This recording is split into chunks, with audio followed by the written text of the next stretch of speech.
Noon, kita naman ninyo, dalawa tayong pumunta. Bahay pa yon, walang tubig. Ngayon, tubig na, walang bahay. Okay. Kabila ng noon, silang sabing kami yung pinakamaruming lugar. Siguro naman kung magaway kayo uli sa area na yon, Malinis na. Napakaganda na. At hindi na mabaho. Hindi kagaya na. meron pa yung gawin dyan, sir. Sana Basta yung mga proyektong ginagawa mo ay pabor sa taong bayan lagi, no? At hindi yung pansarili lang, no? Kaya yun ang napakaganda sa mga programa mo, Kapitan.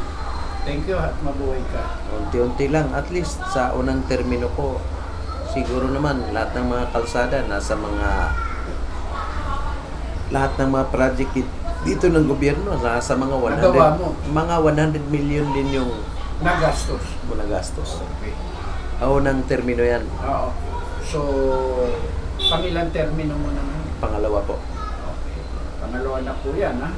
Talagang napakaswerte at napakapalad ng ating kaibigan na barangay chairman dito sa nasabing Santo Niño. Thank you at mabuhay ka. Good luck!